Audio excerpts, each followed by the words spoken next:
अस्सलाम वालेकुम। लेक्चर 9 कैफ 6 का स्टार्ट हो गया जी। और बच्चे लगता है पैदल चले हुए हैं ईद करके, अभी तक पहुंचे नहीं। 2-3 बच्चे ही हैं बस।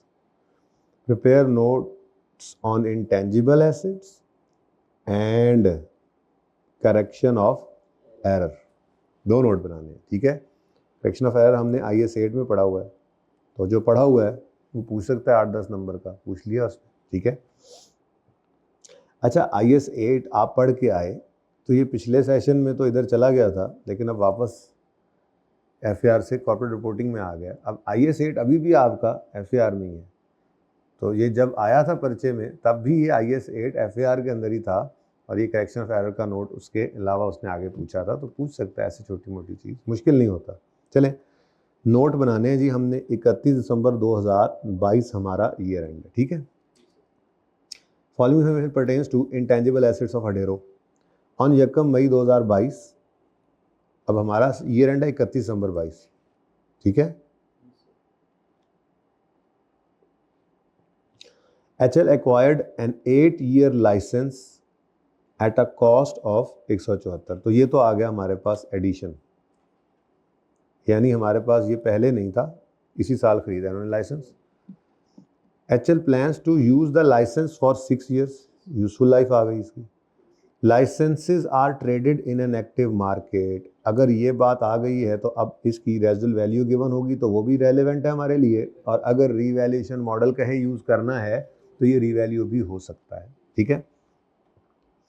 एज ऑन 31 दिसंबर 22 ईयर एंड पर fair value of new license valid for 8 year is 192।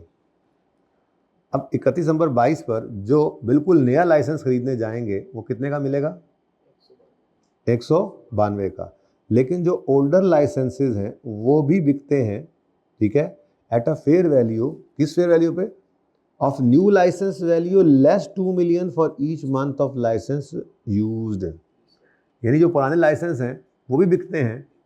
आज वाले 192 में से 2 मिलियन पर मंथ माइनस कर दें, जितना अरसा वो इस्तेमाल हुआ। 1 महीना इस्तेमाल हुआ तो 190 का, 2 हुआ तो 188 का, एंड सो ऑन। अब हमने अगर यकम मई पे ये लाइसेंस लिया हुआ है तो फिर हमारा ये लाइसेंस कितना अरसा चल चुका है? यकम मई से 31 दिसंबर तक 8 महीने। और 8 इंटू 2 16 मिलियन वैल्यू माइनस करनी है, तो 192 में से इसको माइनस कर देंगे, कितना आ जाएगा जी? 176। ये इसकी क्या होगी? फेयर वैल्यू, ठीक है। ओल्ड लाइसेंस जो हमने खरीदा था 174 का, इसकी फेयर वैल्यू एट 31 दिसंबर 2022 ये बनेगी जनाब 192 माइनस 192 इसकी भी छुट्टियां हैं, इसको भी छुट्टियां लग गई हैं। 192 माइनस, अब 1 महीने का 2 है और हमारे ये 8 महीने चल चुका है, तो ये आंसर आ गया, ठीक है जी, इसकी फेयर वैल्यू। लेकिन ये तो तब है जब वो ये कहे कि हम fair value model, revaluation model use करते हैं। नहीं कहेगा तो फिर नहीं करेंगे। Residual value at the end of useful life is 48। अब ये भी रेलेवेंट है, इसको भी यूज़ करेंगे फॉर पर्पज ऑफ डेप्रिसिएशन, ठीक हो गया। ये आपके ना होमवर्क में था सवाल, इसलिए मैंने पहले आपको पढ़ने के लिए नहीं दिया, ओके। नेक्स्ट पॉइंट है जी, HL acquired operation management software at a cost of 410, ठीक है, एडिशन है। इसको भी पढ़ते हैं, अब साथ साथ ही पढ़ेंगे, ये क्या फिर बार बार दो दफ़ा पढ़ें। चलो बल्कि देख ही लेते हैं साथ साथ, फिर ज़रा स्पीड से कर लेंगे इसको। कॉस्ट कितनी है जी इसकी? 410। HL also incurred cost of 20 million for consulting charges to select and evaluate the appropriate software in alignment with HL's need. तो ये 410 जमा 20, ठीक है जी, ओके, ऐसे ही है।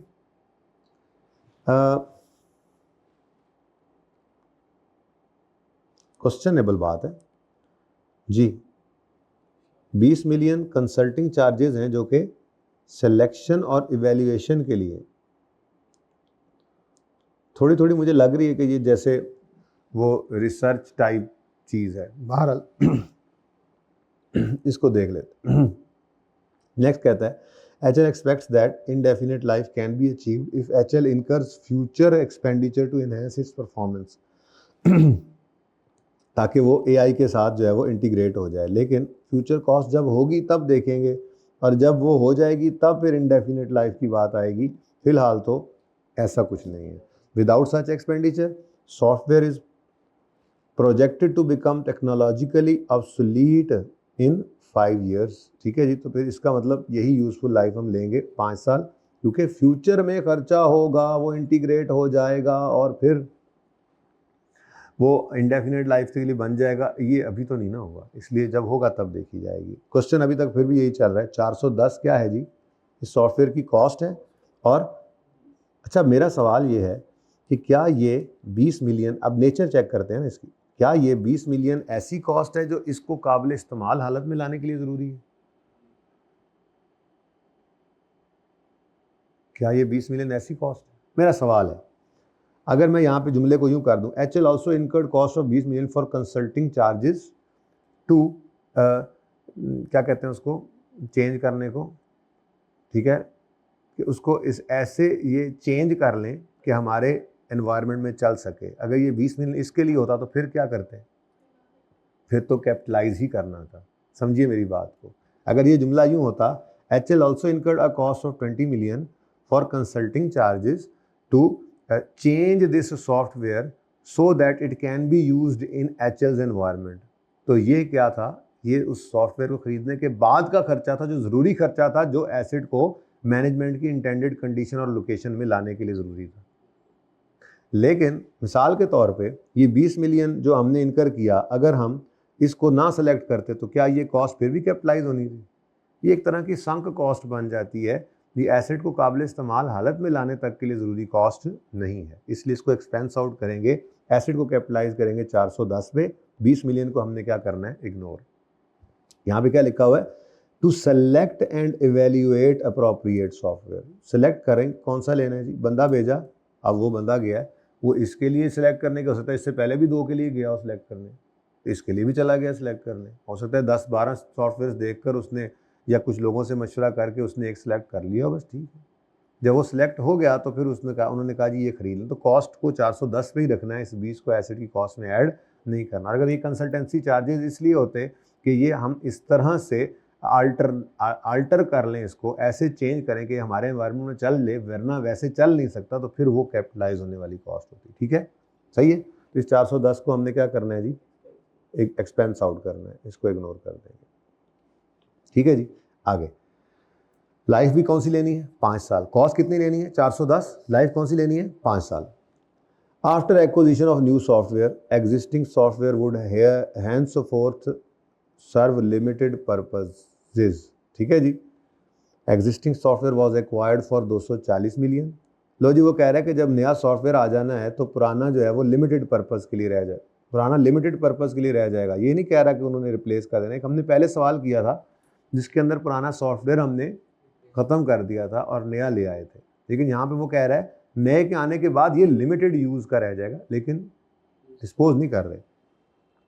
एग्जिस्टिंग सॉफ्टवेयर को एक्वायर किया था फॉर 240 की कॉस्ट आ गई, एग्जिस्टिंग की कॉस्ट आ गई 240 मिलियन, एंड एज ऑन 31 दिसंबर 21 126 मिलियन हैज़ बीन एमोटाइज्ड। 21 तो पिछला साल है ना, बोलो पिछले साल के एंड तक ये कितना एमोटाइज हो चुका है? अक्यूमुलेटेड एमोटाइजेशन है based on a useful life of. अब उसने नहीं कहा कि इसको हमने फारिग करना है, इसका मतलब इस साल भी एमोटाइज करेंगे।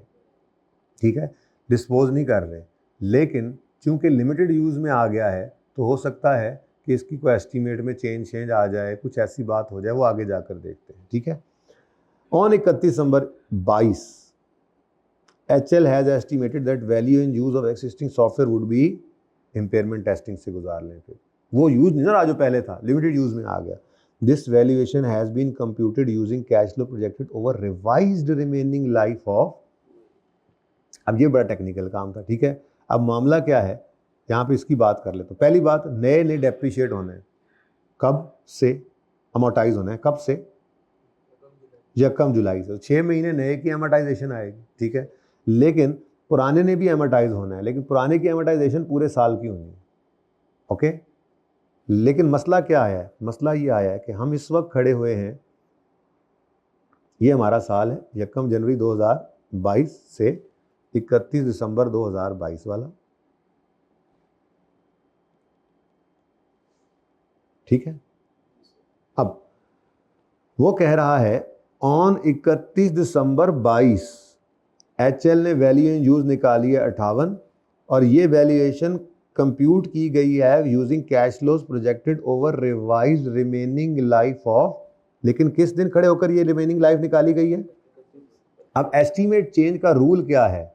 एस्टीमेट चेंज साल में किसी भी वक्त हो, हम उसको साल के पहले दिन पे लेकर आते हैं, ठीक है। तो अगर हमने इस एस्टीमेट चेंज को साल के पहले दिन पे लेकर आना है, इस दिन वो कितने रिमेनिंग लाइफ बता रहा है?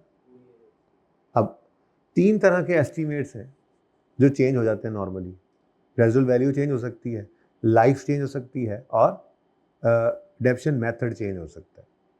अब रेजुअल वैल्यू तो वो यहाँ पे खड़े होकर भी कह दे कि जी रेजुअल वैल्यू मिसाल के तौर पे हो गई है, मिसाल के तौर पे 5, तो हमने इस साल की डेप्रीसिएशन निकालते हुए इसको 5 यूज़ करना है, यानी इसको भी उठाकर हम अप्लाई यहीं से करेंगे।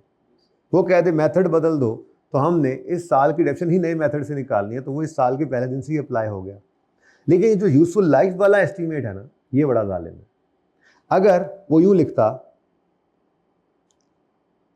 On 1 January 2022 remaining life is 3 years, तो फिर तो सिंपल था, आप फॉर डेप्रीसिएशन लाइफ कितनी लेते? 3 years। वो यूं लिख देता during 2022 estimate has been change and remaining life is now 3 years। तब भी आप क्या करते? लेकिन अगर वो लाइफ के केस में यूं बोल दे ऑन 31 दिसंबर 22 रिमेनिंग लाइफ इज 3 years भी अगर लिख दे ना 3 years, तो आपको यहाँ पर 1 जनवरी पे लाने के लिए इसको 3 + 1 4 करना पड़ेगा। लाइफ वाले एस्टीमेट चेंज का ये मसला है। ये बात समझ आई है? अब हमारे सवाल के अंदर क्या है, वो कह रहा है 31 दिसंबर 22 रिमेनिंग लाइफ इज 2 years, तो इसका मतलब फिर 2 + 1 हमें खुद 3 करना पड़ेगा, क्योंकि लाइफ वाला एस्टीमेट जो है ये अगर ड्यूरिंग या ऑन 1 जनवरी लिखता या ड्यूरिंग लिखता तो वो 3 साल लिखता, लेकिन उसने क्या जुल्म किया, कहता है 31 दिसंबर 22 पे रिमेनिंग लाइफ कितनी है? 2 साल। अब अगर यहाँ पे खड़े होकर रिमेनिंग लाइफ 2 years है, रिमेनिंग यूजफुल लाइफ कहता है एस्टीमेट चेंज हो गया है और रिमेनिंग यूजफुल लाइफ जो है वो 2 साल है, मर्जी है भाई तेरी।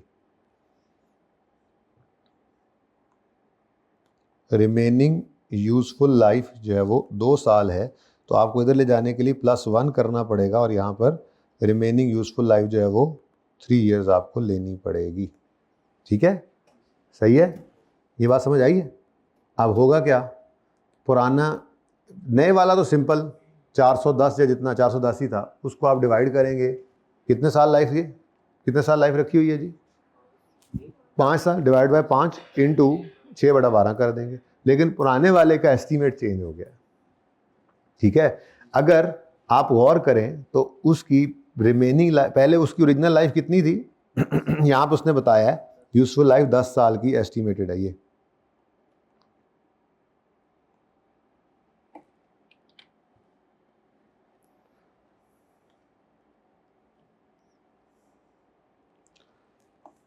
जी, यहाँ पर लिखा हुआ यूजफुल लाइफ कितनी है जी? 10 साल।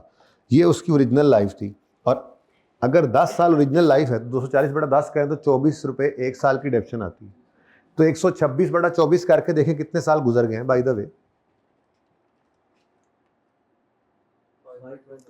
यानी 5.25 ईयर्स अगर गुजर चुके थे 10 में से, तो रिमेनिंग बनते कितने थे? 4.75। पौने 5 साल अभी लाइफ रिमेनिंग थी 31 दिसंबर, अगर आप 1 जनवरी में भी खड़े होकर देखें तो पौने 5 साल रिमेनिंग लाइफ थी 1 जनवरी 22 पर। लेकिन वो क्या कह रहा है कि इन्होंने 31 दिसंबर 22 पे खड़े होकर जो कैश फ्लोज निकाले हैं वो रिमेनिंग 2 साल के हिसाब से हैं। तो अगर यकम जनवरी पे उठाकर ले आए तो ये 3 साल बनता है, तो 4.25 साल की बजाय 3 साल। एस्टीमेट चेंज हो गया कि नहीं हो गया? अब अगर एस्टीमेट चेंज हो जाए तो डेप्रिसिएशन निकाला करते हैं हम book value at the date of change in estimate, divide करते हैं उसको रिमेनिंग लाइफ। अब बुक वैल्यू एस्टीमेट चेंज का दिन कौन सा है? वो कहता है 31 दिसंबर 22, हमने तो उसको किस पे लेके आना है? यकम जनवरी 22 पे। तो यकम जनवरी 22 पे खड़े होकर बुक वैल्यू क्या है? यकम जनवरी 22 पे खड़े होकर बुक वैल्यू क्या है? ने कहा जी 240 एसेट की कॉस्ट थी और यकम जनवरी 22 पर 126 की अक्यूमुलेटेड अमोर्टाइजेशन है, तो बुक वैल्यू कितनी है? 114।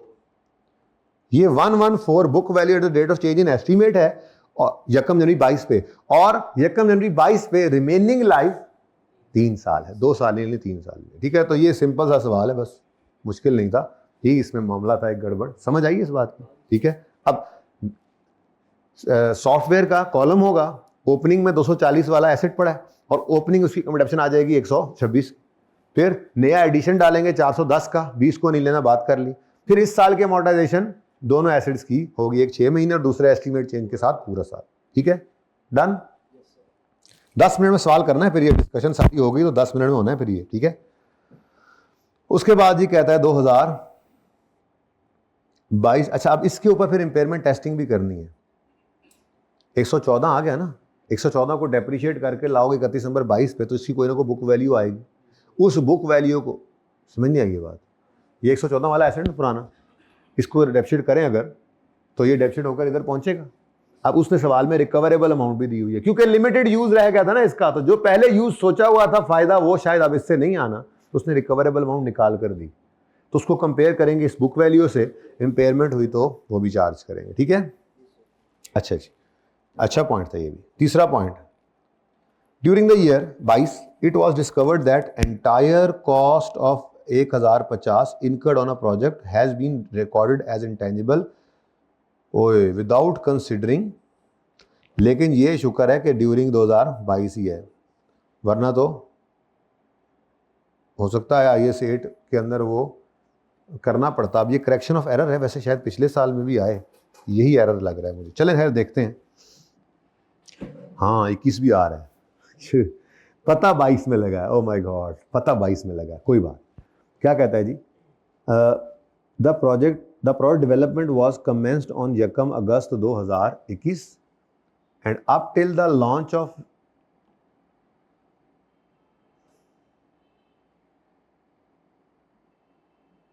ये आगे निकल गया ना, देखो थोड़ा सा।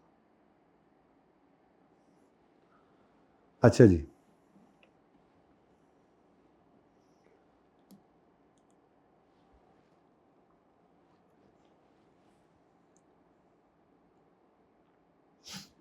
यहाँ पे लिख लेते हैं। स्टार्ट हुआ प्रोजेक्ट कब जी? R&D जब स्टार्ट हुई थी, स्टार्ट ऑफ R&D यकम अगस्त 2000, अब ये पिछला साल है। ठीक है जी। उसके बाद वो कहता है up till launch date of यकम अक्टूबर 22। अब लॉन्च डेट का मतलब डेवलपमेंट कंप्लीट होगी तो लॉन्च होगा ना। डेवलपमेंट कंप्लीट हो रही है जी किस दिन? यकम अक्टूबर 2022। ठीक है जी। अब ये तो 2 साल पे फैला हुआ काम है। ठीक है जी। अच्छा, उसके बाद बीच में कहता है following directly attributable costs were incurred. Directly attributable costs, directly attributable costs हैं, इनकर हुई हैं। स्टाफ सैलरी है। अब देखो, project development was commenced on यकम अगस्त and up till launch of product these directly attributable expenses were incurred. मतलब इसका क्या हुआ? मतलब इसका ये हुआ कि स्टाफ सैलरी कितने महीने की है? अगस्त, सितंबर, अक्टूबर, नवंबर, दिसंबर 21 के अंदर 5 महीने की और 9 महीने की आ गए, तो 5 और 9 14 मंथ्स। ये मैंने 14 मंथ्स कैसे लिखा है जी? ये लिखा हुआ है, देखो। Product development was commenced on यकम अगस्त। डेवलपमेंट कब कमेंस हुई है जी? फिर कहता है up till launch date of यकम October following expenses were incurred. तो इसका मतलब फिर क्या हुआ, यकम अगस्त 21 से अप टिल लॉन्च डेट ये खर्चे हैं, तो 14 महीने। लेकिन इक्विपमेंट पीपीई है, पीपीई के तो मामला ये नहीं कि ये इवनली खर्चा होना है, ये तो किसी एक दिन आया होगा, ठीक है। और उसके बारे में कह रहा है कि यूजफुल लाइफ इसकी कितनी है। अब वही वाला मामला है जैसे पिछले सवाल किया था, इसकी डेप्रीसिएशन को इंटेंजिबल में ऐड करना है, लेकिन तब जब क्राइटेरिया मीट हो। अभी तक क्राइटेरिया का पता नहीं लगा, बीच में अभी मिसिंग है, R&D स्टार्ट हुई और फिर कंप्लीट हो गई। भाई कब कोई क्राइटेरिया स्ट्रेटजी मीट हो बता दो, अभी तक उसने कोई नहीं बताया। नेक्स्ट है कंज्यूमेबल्स, छोटे मोटे चीज़ें जो खर्च हो रही होती हैं तजर्बों के लिए, मटेरियल वगैरह लग रहा है, कोई कंज्यूमेबल आइटम्स होते हैं, ठीक है, तो वो भी 14 महीने के अंदर इतने खर्चे आए। कंसल्टेंट फी, जो साइंसदान बिठाए हुए हैं अलग से, स्टाफ अलग था, ये भी 14 महीने। सिर्फ एक पीपीई है जो किसी एक पॉइंट ऑफ टाइम पे हमारे पास आ गया होगा।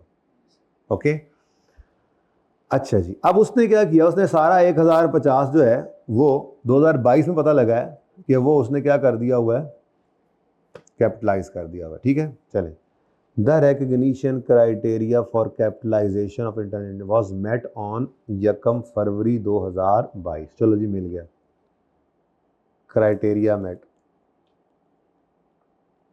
यकम फरवरी 2022। इसका मतलब ये 5 और 1 6 6 मंथ्स एक्सपेंस में जाने हैं, और ये कितने महीने हैं जी, 8 मंथ्स ये कैपिटलाइज होने हैं, टोटल 14 महीने आ गए।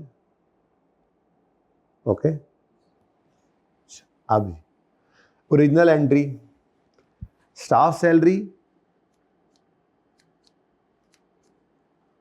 बल्कि ऐसा चले देख लेते हैं, चलते हैं आगे। अच्छा, अब जी इंटेंजिबल की कॉस्ट के अंदर ये 150 ने भी आना है, मतलब सारा तो नहीं आना, जाहिर है 150 160 और 320 जो टोटल हैं, इनका 6/12 एक्सपेंस आउट होना है और इसका 8/12 जो है वो कैपिटलाइज होना है। तो अगर आप इसको मतलब जनरल एंट्री करवाएंगे तो वो भी मैं कर दूंगा, मसला कोई नहीं है, ठीक है, पर जितना हमें ज़रूरत है इसके साथ क्या हुआ है, जितना ज़रूरत है अगर उतनी ही बात करें तो वो तो भी बहुत कम काम है, इंशाल्लाह देख लेते हैं उसको, ठीक है जी। ड्यूरिंग 2000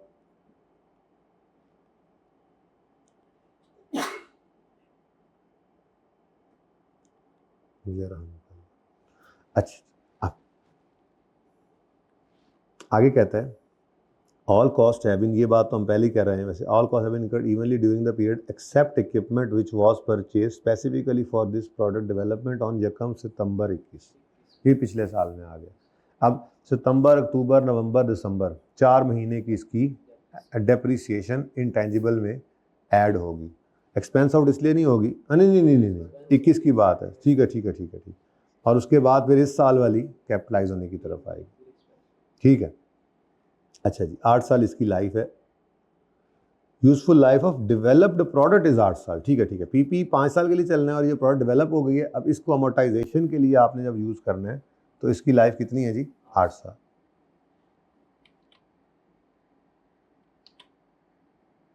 चल रहे भाई, चले ठीक है जी, इसको भी देख लेते हैं।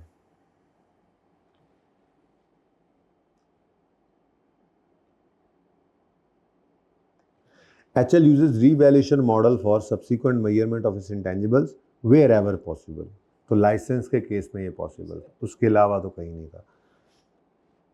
And account for revaluation using net replacement value method, हाँ कई बार आपने किया हुआ, ऐसी कोई बात नहीं, ये भी कर लेते हैं, ठीक है। Depreciation and amortisation are charge using straight line method, ठीक है जी। तो काम शुरू करते हैं, फिर 1 by 1 वर्किंग्स करते जाते हैं।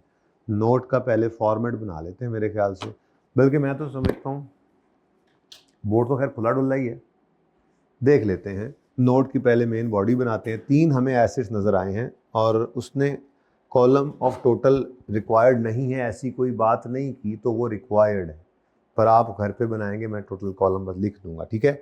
तो हमें लाइसेंस नज़र आया था, उसके बाद हमें सॉफ्टवेयर का कॉलम नज़र आ रहा है, और देन जी ये प्रोडक्ट है, ठीक है।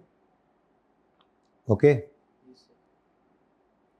चलो, परचेज्ड भी है और इंटरनली जनरेटेड भी है और रीवैल्यूएशन भी है, सारा कुछ ही आ गया आज तो माशाल्लाह से। तो शुरू करते हैं जी अपना नोट बनाना। बिजनेस का नाम शाम बताते रहिएगा। यहाँ से शुरू कर लूँ, फिर नज़र आएगा यहाँ से, सही। पास पेपर 20 है, page number 1078। HL notes to the financial statements for the year ended, इधर ही थोड़ी सी जरा, for the year ended 31 December 2022। ठीक है, नोट नंबर कोई भी डाल दें, ऐसे ही 1 डाल दिया मैंने। इंटेंजिबल्स, उसने क्या लफ्ज लिखा हुआ है? इंटेंजिबल एसेट्स, वही लिख दे, इंटेंजिबल एसेट्स। जी, gross carrying amount, gross carrying amount का मतलब होता है कॉस्ट और रीवैल्यूड अमाउंट, मतलब ऐसी अमाउंट एसेट की जिसमें से अभी डेप्रिसिएशन को लेस ना किया गया हो, ग्रॉस वाली वैल्यू। ठीक है, इसमें से डेप्रिसिएशन को माइनस कर दें तो ये बुक वैल्यू बन जाती है, रिटर्न डाउन वैल्यू कह लें, बुक वैल्यू कह लें। ठीक है जी, तो ग्रॉस कैरिंग अमाउंट में ओपनिंग बैलेंस आएगा,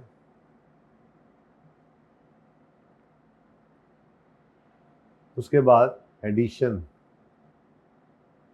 अब एडिशन जो हैं वो हमने तोड़कर लिखने होते हैं, परचेज्ड और सेपरेटली परचेज्ड और एक्वायर्ड, फिर इंटरनली जनरेटेड,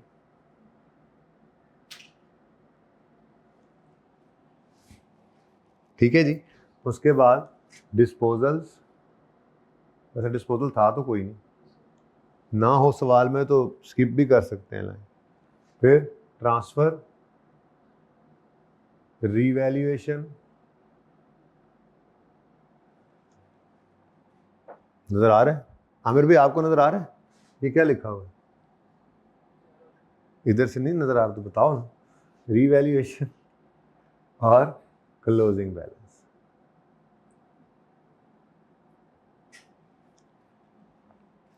ठीक है जी, डिस्पोजल नहीं है, मैं उड़ा रहा हूं, ठीक है ना, जरा खुला खुला लिख लेंगे। तो ट्रांसफर और रीवैल्यूएशन था तो ही ना डिस्पोजल, मुझे तो नहीं नजर आया। अच्छा, उसके बाद जी एक्यूमुलेटेड अमोर्टाइजेशन भी यहीं पर ले लेते हैं और स्लैश डालकर इम्पेयरमेंट भी लिख लेते हैं। अगर इम्पेयरमेंट आ गई तो बस एक लाइन छोड़ी हुई होगी वहीं पे लिख लेंगे। ठीक है, तो एक्यूमुलेटेड अमोर्टाइजेशन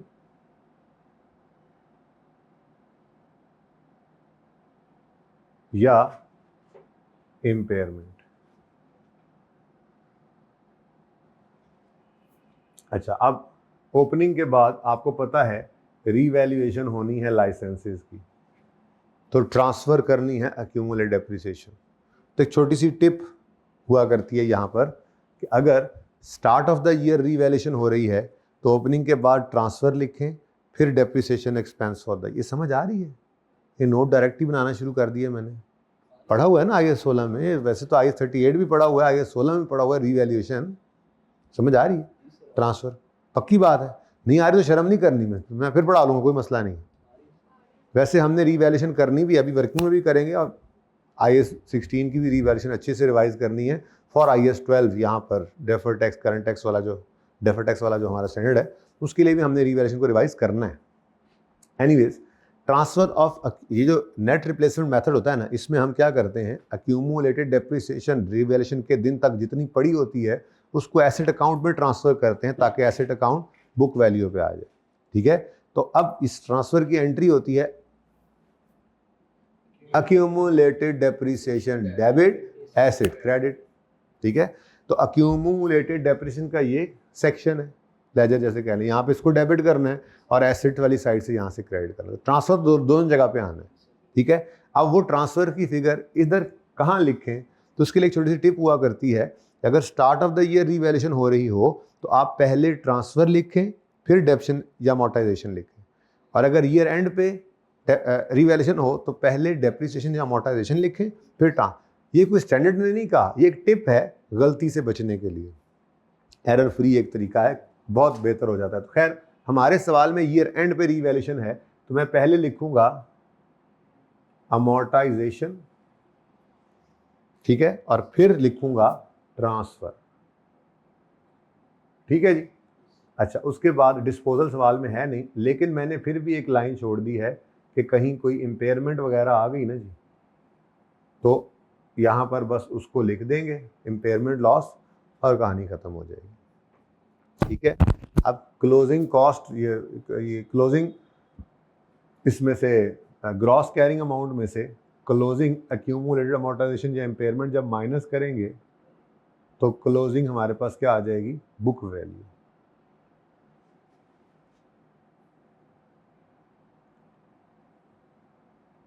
और उसके बाद फिर वो तीन चीज़ें होती थी, मेजरमेंट बेसिस, फिर मेथड ऑफ डेप्रिसिएशन और लाइफ या रेट, जो भी आपने यूज़ किया।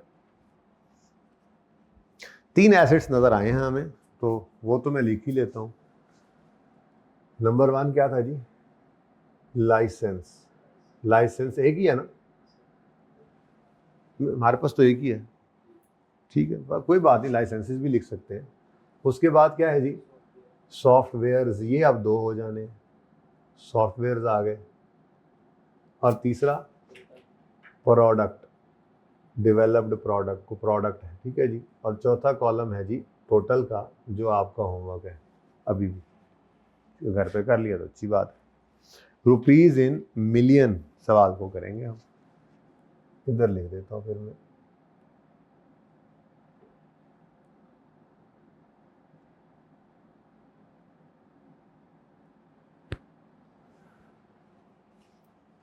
ठीक है जी, ओके।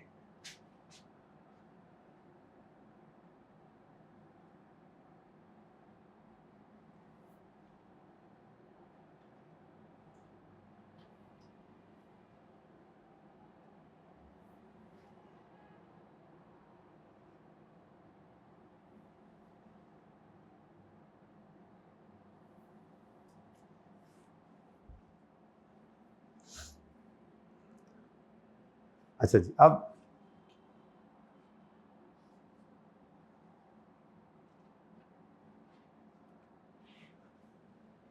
शुरू करते हैं जी काम। सबसे पहले हमारे पास लाइसेंस है। लाइसेंस इसी साल ख़रीदा है, यानी ओपनिंग बैलेंस इसका 0 होगा, ठीक है जी। और इसकी मेरे ख्याल में वो अपनी मशहूर ज़माना वर्किंग ही हम कर लेते हैं ओपन, ठीक है। और वर्किंग, अच्छा नोट्स भी बनाने हैं यहाँ पर, तो हम बना लेंगे सब नोट्स इसके। Had there been no revaluation वाली सारी कहानी, ठीक है ना जी।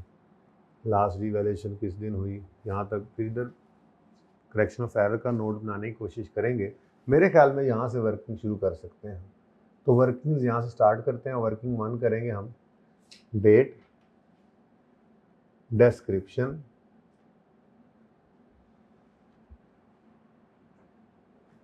एसिड का नाम है लाइसेंस, रिवैल्यूएशन सरप्लस और प्रॉफिट और लॉस, ठीक है। तो यकम मई 2022 पर हमने ये एसेट खरीदा, लाइसेंस खरीदा 400 कितने, सॉरी 174 का।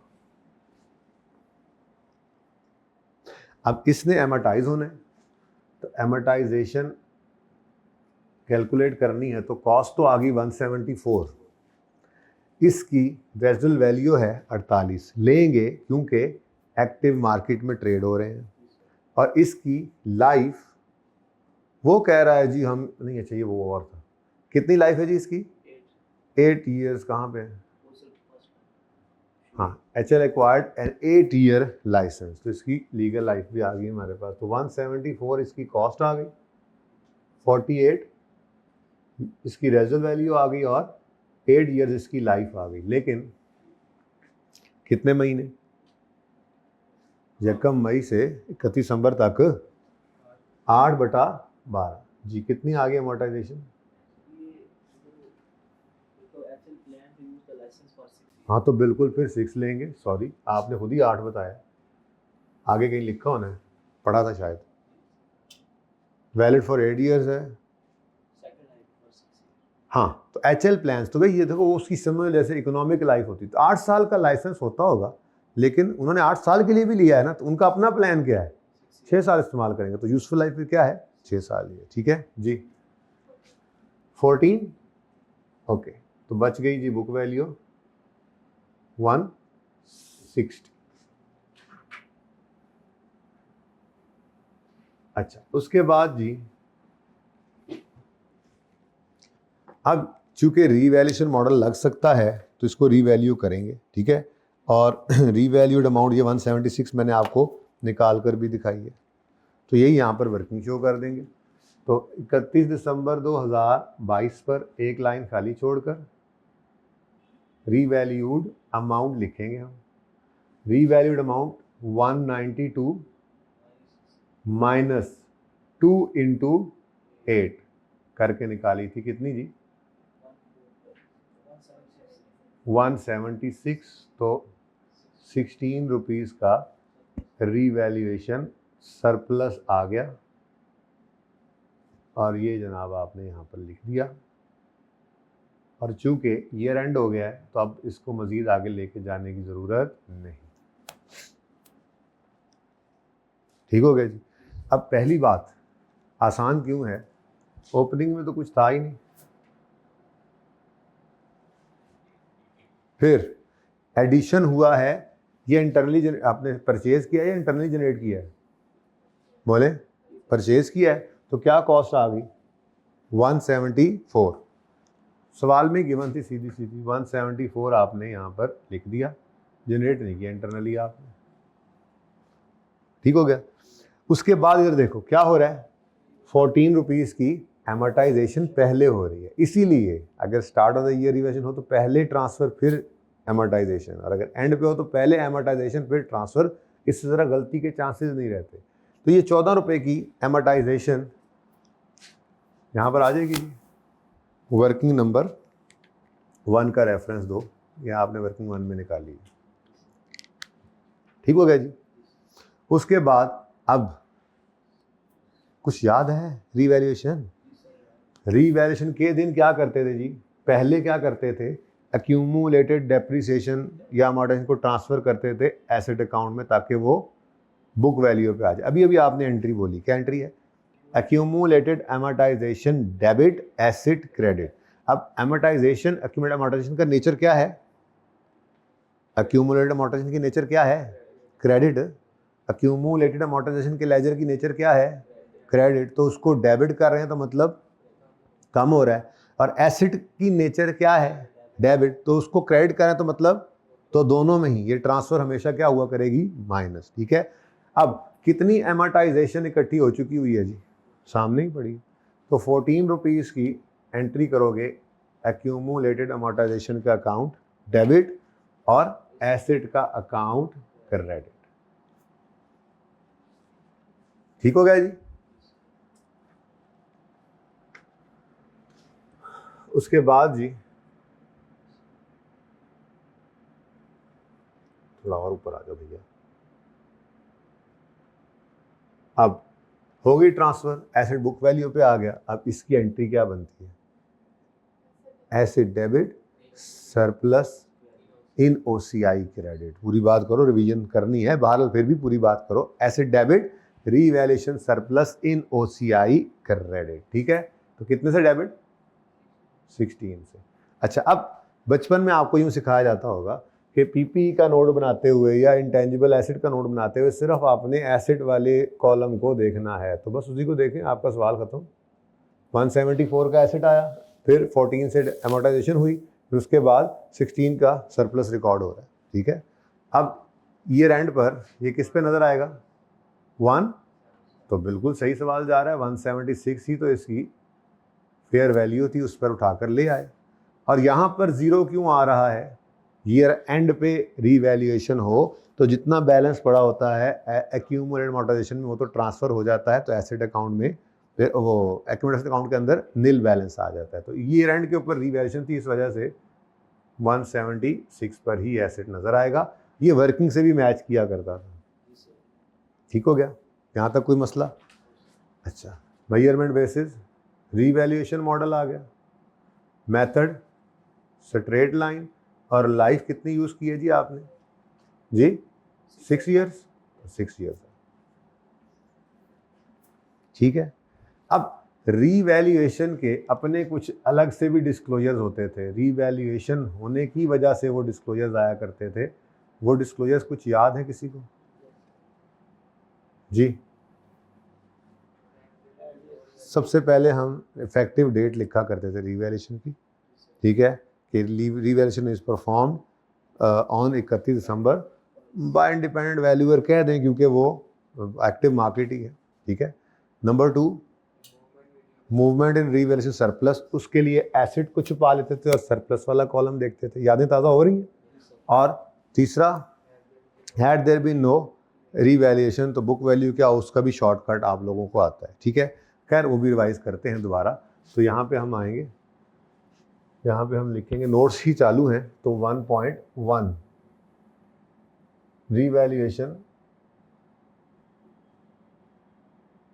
revaluation is performed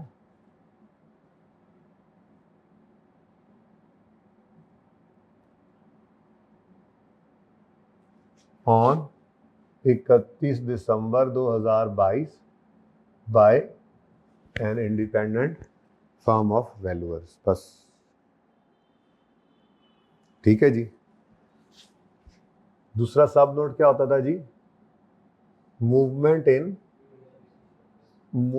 in revaluation surplus. तो इसमें भी ओपनिंग बैलेंस, कोई सरप्लस अरोज हुआ है ड्यूरिंग द ईयर, कोई एडजस्ट हुआ है, यानी कि किसी सरप्लस को किसी लॉस ने खाया है, एडजस्टेड, या ट्रांसफर हुआ है टू रिटेन्ड अर्निंग्स, और फिर आया करता था क्लोजिंग बैलेंस।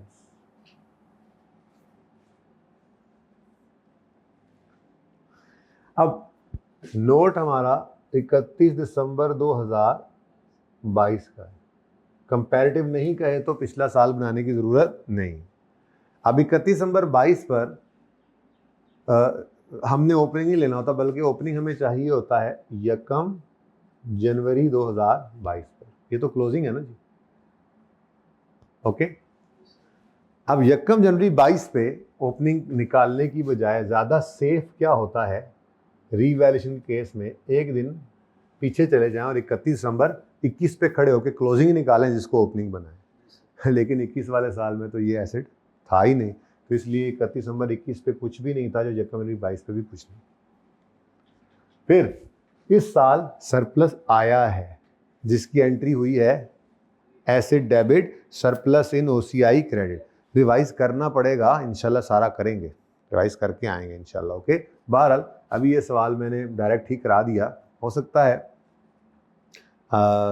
कल इसकी रिवीजन कर लें थोड़ी सी, 2-3 सवाल IAS 16 की रिवैल्यूएशन के भी कर लें ताकि हाथ ज़रा सीधा हो जाए। ठीक है।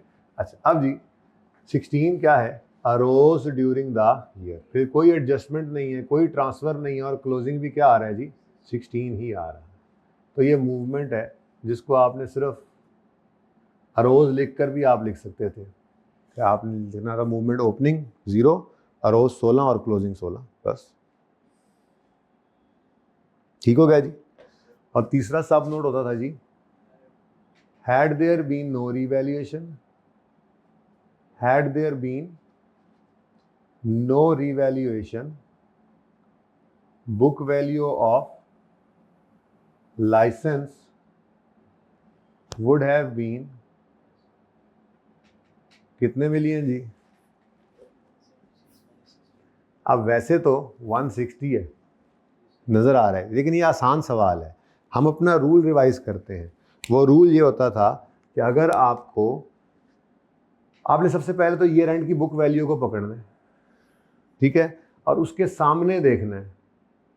अगर उसके सामने सरप्लस पड़ा है तो आपकी book value had there been no revaluation का फॉर्मूला होता था ये 176 माइनस 16।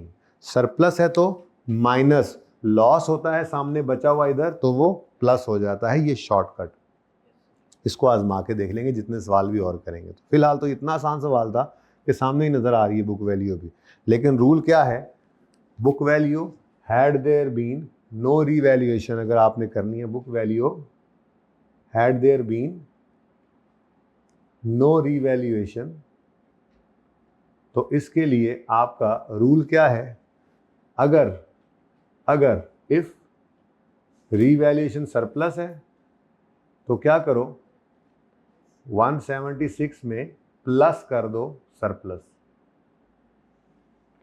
सॉरी माइनस कर दो सरप्लस, और अगर रिवैल्यूएशन लॉस आ रहा है तो फिर जो भी फिगर हो उसमें प्लस कर दो लॉस वाली फिगर, वो फिर इधर नहीं पड़ा होगा, जाहिर सी बात है वो आगे नजर आ रहा होगा।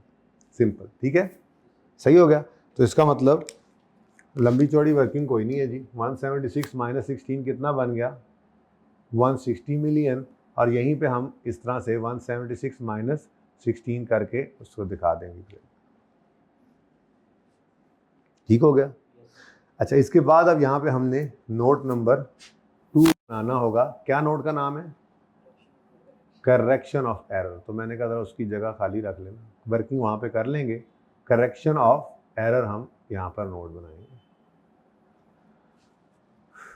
ठीक है जी, चल पॉइंट 1 इज ओवर।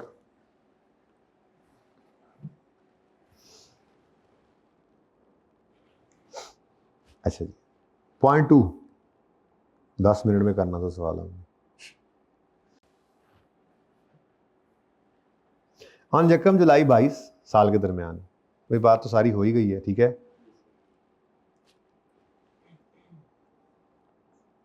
चलें तरतीब से चलते हैं। ऑन यकम July 22 HL acquired operation management software at a cost of 410, जिसमें उन्होंने 20 मिलियन कॉस्ट इनकर की है for consulting charges to select and evaluate. हमने कहा यार इसको तो छोड़ो, साइड पे करो, 410 का एडिशन बुक करेंगे, ठीक है जी। अच्छा, उसके बाद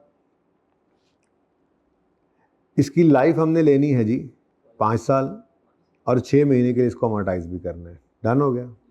लेकिन एग्जिस्टिंग सॉफ्टवेयर ऑलरेडी पड़ा हुआ है जिसकी कॉस्ट कितनी है और इसकी अक्यूमुलेटेड ऑप्शन कितनी है, इसका मतलब ये पहले से आ रहा है, ठीक है। तो इसका मतलब ओपनिंग बैलेंस आएगा सॉफ्टवेयर्स में कितना जी, 240, और इसकी अक्यूमुलेटेड अमाउंटेशन कितनी आ रही है जी, 160। ठीक हो गया, सही है, नहीं नजर 160 कहाँ से लिया मैंने, चांस 126। ठीक हो गया जी। अब नया खरीदा है यकम जुलाई को कितने का, 410 का। तो परचेज या इंटरनली जनरेटेड, परचेज या इंटरनली जनरेटेड कितने का, 410। ठीक है जी। अब इसके ऊपर कोई रीवैल्यूएशन वाला चक्कर नहीं था, तो ये कॉस्ट तो क्लोजिंग आ सकती है। कितनी आ रही है जी, और अब रह क्या गया, बस इसकी अमोर्टाइजेशन। तो 650 पर हमारे सॉफ्टवेयर नजर आ रहे हैं।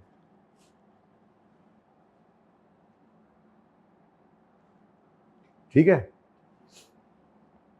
अच्छा, अब अमोर्टाइजेशन की बारी आती है। तो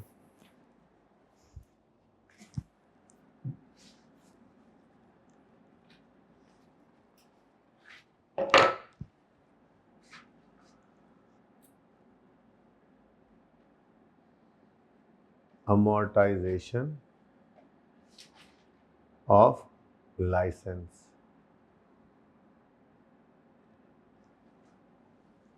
तो ये देखो जी, ऑन ओपनिंग लेकिन मसला क्या है, ओपनिंग एसेट्स 240/10 करके एमोटाइज अब नहीं हो सकते।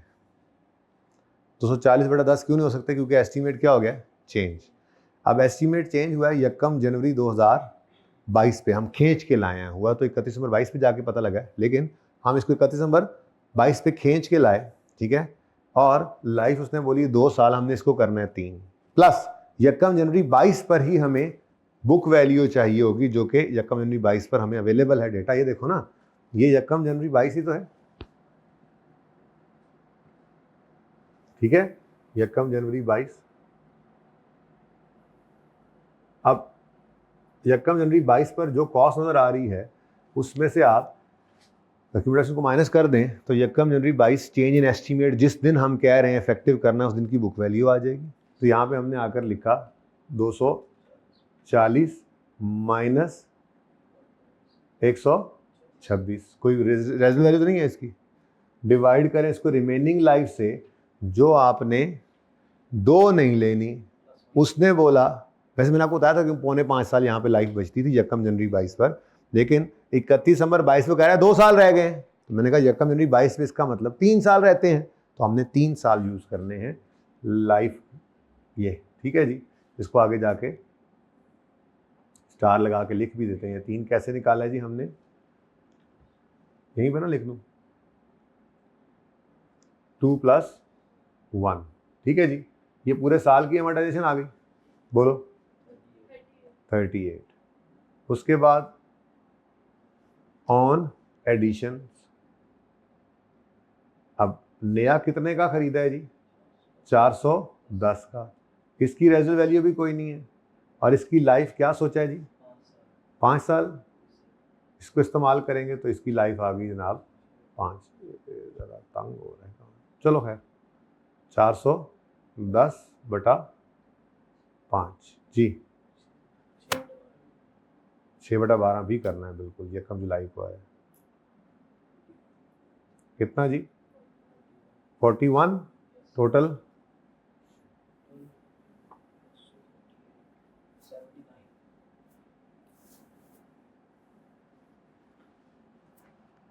तो 79 रुपीज़ की अमोर्टाइजेशन आ गई वर्किंग नंबर 2 में।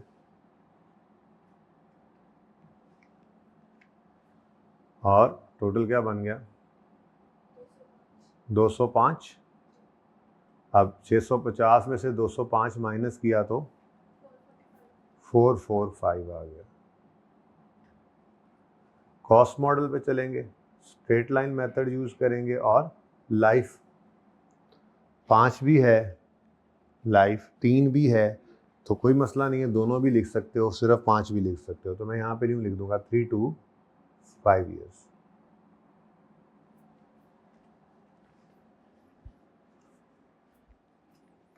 ठीक है जी।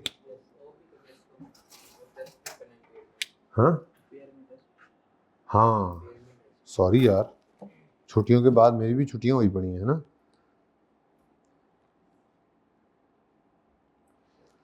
ये पढ़ा है, on 31 December HL has estimated value and use of existing software to be 58 million. तो इम्पेयरमेंट टेस्टिंग से भी गुजारे हैं इसको, ठीक है। तो ये पहुंच चुका हुआ है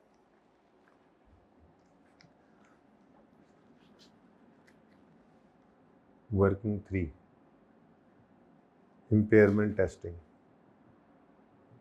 old software. Book value 31 December 2022 की, ये निकालेंगे कैसे जी?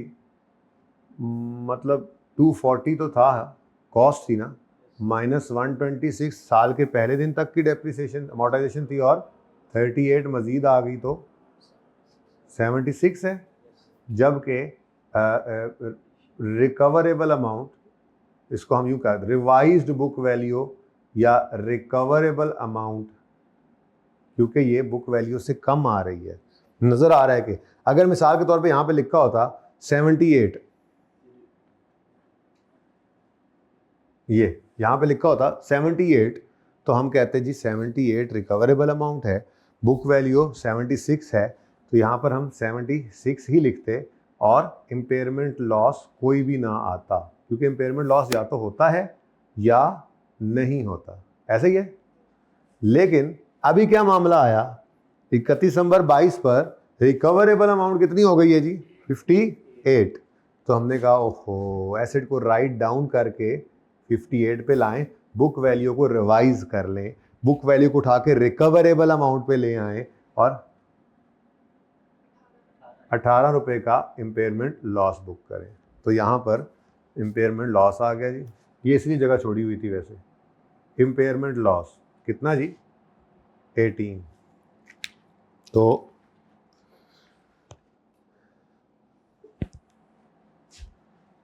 ये वर्किंग 2 थी, हाँ ये वर्किंग नंबर 3 से आ गया 18। बताइए जी ये टोटल बैलेंस कितना हो गया, 222, 222। और ये कितना रह गया, 428। ठीक हो गया जी, माजरत जी।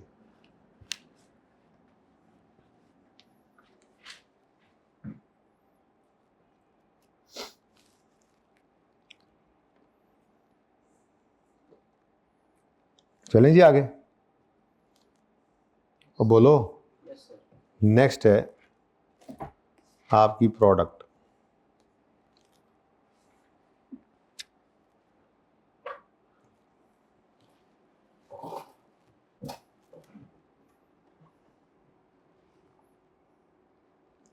अच्छा जी,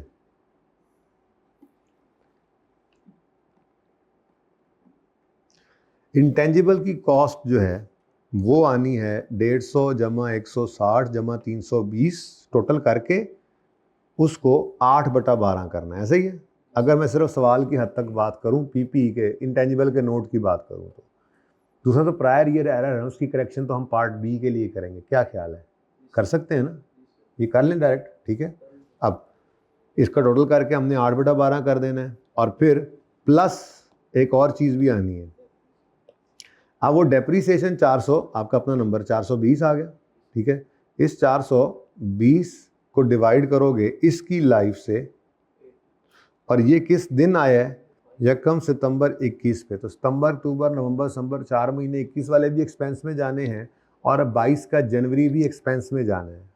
यकम फरवरी 22 से लॉन्च डेट 30 सितंबर 22 तक कितने महीने बने, 8 महीने सितंबर तक। तो ये 8 महीने की इस एसिड की डेप्रीसिएशन भी आपकी इंटेंजिबल की कॉस्ट में जाएगी, ठीक है। तो मेरे ख्याल में तो ये भी यहीं पे ही कर लेते हैं, हो जाना है आराम से। नंबर 4,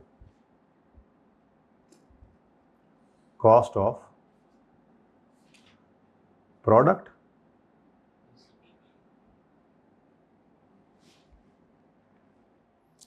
तो अब ये अलग अलग क्या लिखने हैं, मैंने तो पीपी का नोट बनाना है, तो ये सबको इकट्ठा करो। कॉस्ट बनेगी स्टाफ सैलरी, कंज्यूमेबल्स और कंसल्टेंट फी से मिलकर, ठीक है। तो डायरेक्टली एट्रीब्यूटेबल, यार इतना कौन लिखे, चलो खैर, डायरेक्टली एट्रीब्यूटेबल कॉस्ट्स, इधर देखो अब टोटल 1 बाय 1 करवाओ। पहला कौन सा है, 150 प्लस 160 प्लस 320, ये पूरे 14 महीने का खर्चा है। इसका 8 बटा, उसने जो गलती किया वो सही करेंगे, करेक्शन ऑफ एरर नोट के अंदर करेंगे, 8/14 जी, बोले 360। उसके बाद डेप्रीसिएशन ऑफ इक्विपमेंट। अब इक्विपमेंट की कॉस्ट क्या है, 420, और इसकी रेजिडुअल वैल्यू तो नहीं सवाल में गिवन कोई नहीं, लाइफ इसकी कितनी है 5 साल, लेकिन हमें यहाँ से भी इसकी डेफिनेशन कितनी इसमें ऐड करनी है, डिवाइड बाय 5 इंटू 8 बाय, अब ये 8/12 है क्योंकि ये सालाना डेप्रिसिएशन निकलेगी जी, 56, टोटल बन गया 416।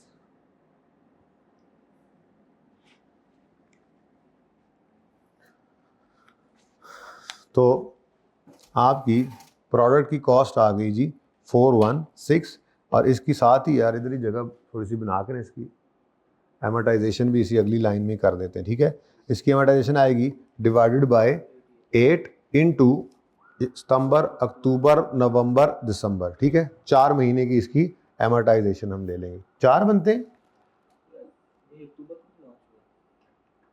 तो ये सच कम सितंबर में हमने क्यों लिखा हुआ? ये क्या है? अच्छा इक्विपमेंट है, सॉरी सॉरी सॉरी। हाँ तो अक्टूबर, नवंबर, दिसंबर 3 महीने, ठीक है। ये अगर डेप्शन को हम यहाँ ले आए ना जी, थोड़ी सी जगह बन जाएगी हमारे पास, उम्मीद बड़ी है। और 56, क्योंकि उधर मैंने ना नोट बनाना है 416,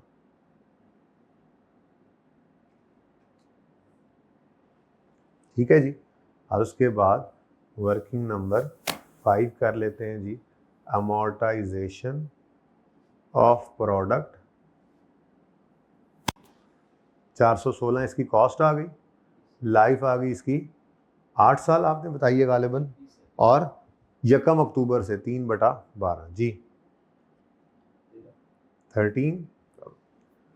तो प्रोडक्ट स्टार्ट में कोई नहीं थी, खरीदी नहीं है हमने, इंटरनली जनरेट की है, और 416 इसकी कॉस्ट आई, ठीक है। Working number 3 4 4। नेक्स्ट जी, कोई ट्रांसफ़र नहीं, कोई रीवैल्यूएशन नहीं इसकी, और ये 416 पे नज़र आ रही है। उसके बाद ओपनिंग में कोई एमोटाइजेशन नहीं थी, अभी अभी एमोटाइजेशन कितनी निकली है? 13 की, वर्किंग नंबर 5 में।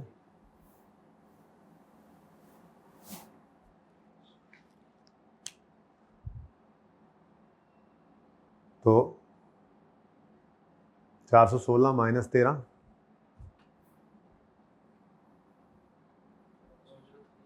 403 आ गया, और लाइफ यूज़ किया आपने 8 ईयर्स। हाँ जी, टोटल का कॉलम बन जाएगा, टोटल कॉलम बन जाएगा। अब चूंकि मेरे पास यहाँ जगह नहीं बची है बोर्ड पे, तो मैं ये आपको IS 8 वाली रिवीजन यहाँ पे वर्किंग 6 यहाँ पे कर लेता हूँ, ठीक है। पार्ट 1 क्लोज करना है, चलें जी, पार्ट 1 फिर उधर ही रख के क्लोज करें, कर दें क्लोज। पूरा सवाल होना चाहिए इसमें, मतलब वो पर एक क्वेश्चन नंबर को छोड़ देना, क्वेश्चन नंबर साइड टेढ़ा करके लिखा हुआ है, तो उसके बाद जो राइटिंग शुरू हो रही है वहाँ से जूम इन करके पार्ट 1 क्लोज कर दें।